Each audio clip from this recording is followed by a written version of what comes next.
Hi hello welcome to my channel. ఈరోజు ఈ video మీరు తమిళలో చూసింటారు. ఇదేంటో కాదండి, మేము తిరుమల ట్రిప్కి వెళ్తున్నామండి. సో మేము ఒంగోలు టు తిరుమల అనేది స్టార్ట్ అయ్యాము. సో నేనైతే మొత్తం ఎందుకు రోడ్ అనేది తీయలేదండి, ఇక్కడ కూడా ఎంట్రన్స్ దగ్గర నుంచే తీశాను.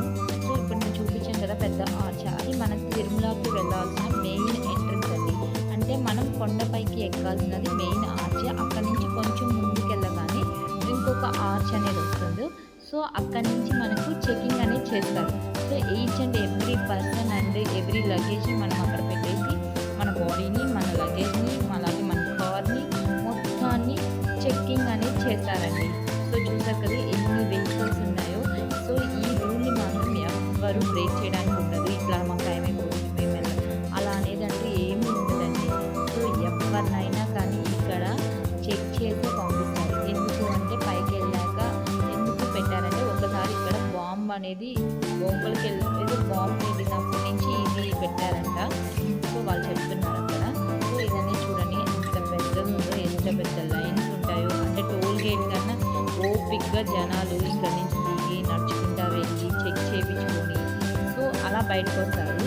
సో చూస్తున్నారు కదా ఇదంతా చుట్టూ కొండలే కదండి మనం. సో మేమైతే ఇక్కడ లంచ్ అనేది చేస్తున్నాము. పక్కన మాకు ఒక టోకెన్ అనేది ఇస్తారు అక్కడ కార్కి, ఎవరికైనా అది ఇస్తారు. ఆ టోకెన్ లోపల అంటే అక్కడ ఒక టైం అనేది ఉంటుంది. ఆ టైం లోపలే మనం కొండపైకి చేరుకోవాలి. సో ఇంకా ఫాస్ట్కి వెళ్ళి ముందుగా చేరుకున్నామంటే ఫైన్ అనేది ఏదో పనిష్మెంట్ అనేది ఏదో ఉంటుందంట. సో మాకు అలా లేదు. సో మేమైతే ఇంకా అక్కడ నీట్గా లంచ్ చేసుకొని పైకి అనేది ఎక్కామండి. ఆకలి వేస్తుందని చెప్పి తినేసి స్టార్ట్ అయ్యాం కొండపైకి వెళ్ళడానికి.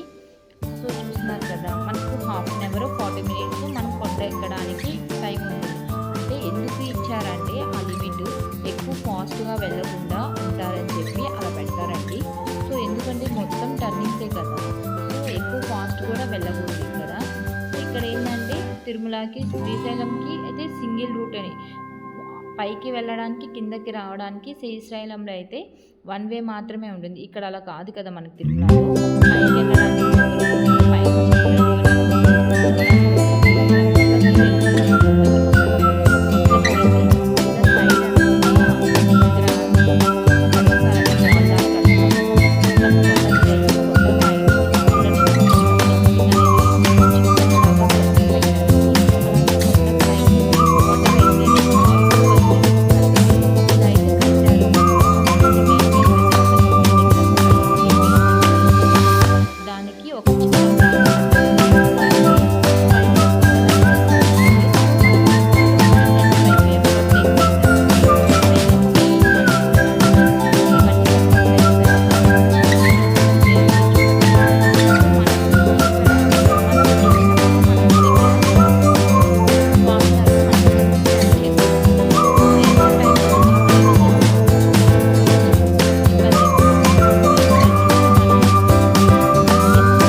ఇంకా నైట్కి దర్శనం అయ్యాక ఇంకా అక్కడే డిన్నర్ అనేది చేసుకొని బయటకు వచ్చేసి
రైమ్ చెప్తుంది. ఆ రైమ్ అనేది నేను మ్యూట్ చేసేసాను. ఎందుకంటే వాయిస్ బాగా డిస్టర్బెన్స్ ఉంది. తర్వాత గేమ్ జోన్‌లోకి వెళ్ళిపోయాను. మా పాపకి ఎన్ని గేమ్స్ ఆడినా కానీ బోరే ఉండదండి. ఎందుకంటే పిల్లలు ఎవరికైనా ఎన్ని గేమ్స్ ఆడుతున్నా కానీ ఇంట్రెస్ట్ అనేది ఉండదు కదా! ఇంకా అది ఆడదామమ్మా, ఇది ఆడదాం నాన్న, ఇంకా ఆడదాం, ఇంకా ఉందాం నాన్న అంటుంది తప్ప వెళ్ళిపోదాం అనే మాటే రాదండి. ఫస్ట్ వెళ్ళగానే గేమ్ బై గేమ్ ఎక్కువ ఆడింది. ఇక బాల్స్ ఉంటాయి. మనం లోపలికి ఎంటర్ అవ్వగానే ఆ బాల్స్ అన్నీ మన పైన పడుతూ ఉంటాయి. ఆ బాల్స్ పడిన తర్వాత మనం ఆ బాల్స్ అన్ని వేసుకొని కొన్ని పాయింట్స్ అనేది మనకి చూడండి. కార్ గేమ్ లాగా డాష్ ఇచ్చుకుంటూ ఉంటారు. ఒక బాబు అయితే ఎంతసేపు ఆడాడో ఎవరో ఒక బాబు తెలియదు కానీ ఎంతసేపో తెలుసా. అయిపోతుంటే ఇంత టైం ఉంటుంది, మళ్ళీ అయిపోతుంటే కార్డ్ పెడతాడు, మళ్ళీ ఆడతాడు అట్లా. ఇక్కడ ఏంటంటే మా పాపకి ఇక్కడ కిచెన్ బాల్స్ ఇట్లా ఉంటుంది. ఇది సండేస్ వీకెండ్స్ అయితే ఒక కాస్ట్ ఉంది, వీక్ డేస్ అయితే ఒక కాస్ట్. వీకెండ్స్ అయితే 225 రూపీస్ పర్ 30 మినిట్స్ ఉందండి. అదే వీక్ డేస్ అయితే 150 రూపీస్ పర్ 30 మినిట్స్ అండి. చూడండి ఎంత డిఫరెన్స్ ఉంటుందో. కానీ క్రౌడ్ అసలు ఎలా ఉందంటే క్రౌడ్ మాత్రం చాలా హెవీగా ఉందండి. చిన్న పిల్లలకి సింగిల్గా ఉన్న వాళ్ళకి గేమ్స్ అలా ఉండవు కదా, ఎంతసేపు అపార్ట్మెంట్లో అట్లా ఇక్కడ పొల్యూషనే ఉంటుంది కాబట్టి సో పేరెంట్స్ కూడా అందరూ బాగా ఇస్తారు. వాళ్ళకి తీసుకెళ్ళి పిల్లల్ని ఎంతసేపు ఆడిపించుకొని ఇంటికి తీసుకెళ్తారు. వాళ్ళు ఉండేది సండే తప్ప ఇంకా హాలిడేస్ టైంలోనే కదా. పేరెంట్స్ కూడా మంచిగా పిల్లల్ని ఇలా సపోర్ట్ చేస్తారు. చూడండి మా పాప అయితే ఎలా చేస్తుంది. మా పాప కళ్ళల్లో ఎంత ఆనందం ఉందంటే హ్యాపీనెస్ మాత్రం వెలిగిపోతుంది. ఇంకా బాల్స్, ఇంకా థ్రెడ్ ఎక్కడం, పైకి ఎక్కడం అంటే పిల్లలు నేర్చుకోవడానికి బాగా పెట్టారు. సో ఎవ్రీథింగ్ ఇక్కడ అన్నీ ఉంటాయండి. మా గేమ్స్ బాల్ ఆడుకుంటూ అది పైనుంచి కింద జారుతుంది కదా, అది ఆడుకుంటూ కార్లో కూర్చొని పైకి ఎక్కి చిన్నతో ఆడేది. ఇలా డిఫరెంట్ డిఫరెంట్ మోడ్స్ ఉంటాయి. సో ఎవరికి ఎలా నచ్చితే అలా ఆడతారు. ఒక 30 మినిట్స్. సో లోపలికి ఒక పేరెంట్కి ఒక చైల్డ్కి మాత్రమే ఎంట్రీ ఉంటుంది. సో పేరెంట్ ఏం చేయరు, జస్ట్ బేబీ అనగా తిరుగుతూ ఉంటారు. సో ఇద్దరికి సాక్స్లు అయితే కంపల్సరీ అండి. వాళ్ళు స్లిప్పర్స్ కానీ ఏవి ఇలాంటి శాండిల్స్ అనేది అలా చేయరు. ఓన్లీ సాక్స్ మాత్రం ఈవెన్ పేరెంట్కి అండ్ చైల్డ్కి ఇద్దరికి సాక్స్. మనమైనా తీసుకెళ్ళచ్చు, లేకపోతే వాళ్ళైనా ఇస్తారు. కాకపోతే ఎవ్రీ సాక్స్కి అంటే 1 పెయిర్ ఆఫ్ సాక్స్కి 20 రూపీస్ ఛార్జ్ అనేది చేస్తారు. సో అవి మనం ఇంటికి తీసుకెళ్ళిపోవచ్చండి.